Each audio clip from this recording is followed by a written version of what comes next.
Jenna Ortega. I choose Tega. Um, Get it? Jenna Ortega. And never mind. It's just a stupid joke. So, how are you doing today? Is everything hunky dory? I don't know. Okay, first question. I noticed you gained a lot of weight recently. Did you do it intentionally for a movie role?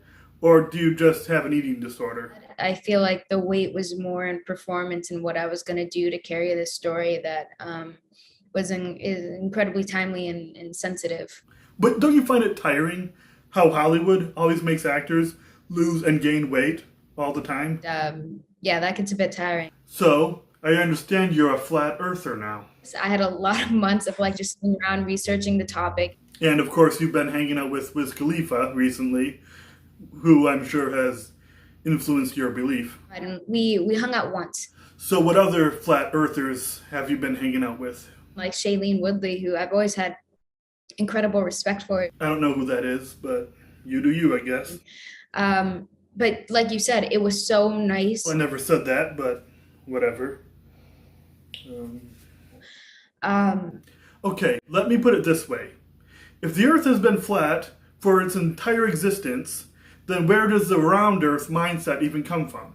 that mindset, I mean, I don't want to say it's denial. And answer me this. If outer space is BS and SpaceX is also just a bunch of BS, then what is Elon Musk really doing with his hundreds of billions of dollars? Well, it's funny. I think trying to think. Okay, let's just change the subject. Um, so, the second season of Wednesday is finally coming out. About freaking time, right? You know, I saw the trailer a week ago and, oh, that made me ecstatic. oh, that made me emotional. And, oh, that made me feel like a kid again. Oh, that gave me chills. Oh, it gave me the heebie jeebies. Yeah, I could do this all day, but let's move on. So, let's talk about Melissa Barrera. Hmm. I mean, not to say the obvious, but she's hot. She's like easily one of my favorite people on this planet. Of course, she's been under a lot of controversy lately surrounding her political views. Power of social media, so great at distracting people from the truth. Sure. It was really, really Yeah, important. yeah. So, I have her post right here. Um, Palestinian women are way sexier than American women, and that's in regards to. Oh shit! Sorry, that was my post. Okay, here it is. Yeah, I'm not reading all that. I think The there's point is, a lot of people think the stuff she said is very offensive. a lot of people don't. Yeah, well, a lot of people find it very difficult working with people who have different political views than them. A lot of people don't. Yeah, you already said that. But as an actor, you have a moral responsibility. Like, I just want to be kind, respectful, and do my job. as an actor, it's your job to draw in a large audience. Yeah, and it's also your job. And I know what my job is.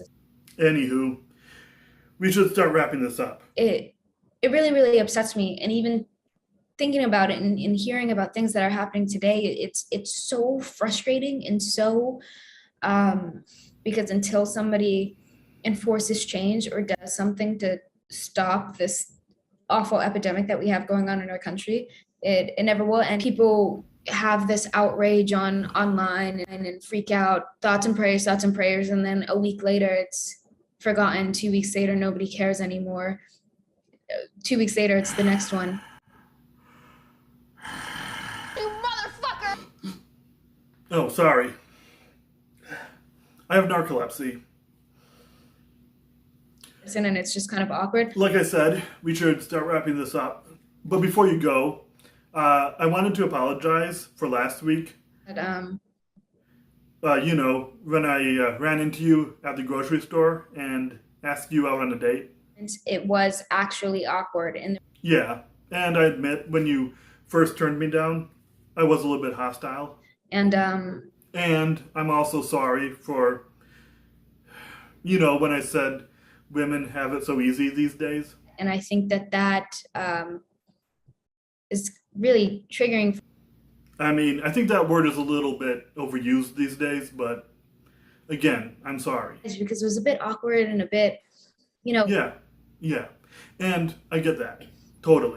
And I'm aware that it's a little unorthodox talking about this in an interview. so it's weird because we were kind of talking about this thing without never really addressing it until the end. But I just really felt like I had to get it off my chest. And I gotta say, you really didn't hold back. You let me have it. You were like, go away, go away. Go away. And Yeah, exactly. so, but not coming from a place of frustration, just pure confusion and a state of upset. I realize in retrospect it probably was a little bit weird, you know, having some random guy just come up to you when you're shopping for your ice cream and cookies. Before my brain even had time to process. Yeah. So many times where you open up to somebody and you're not entirely sure why you do, and you can't tell if you regret it or not. Believe me, I'm already regretting this. Forget about it, you know, go on with your life. Yeah, I will try. You know, that something like that, it completely alters the state of someone's existence and personality, the way they interact with people from now on, the way they carry themselves from now on. It will never be the same. No need to rub it in, okay?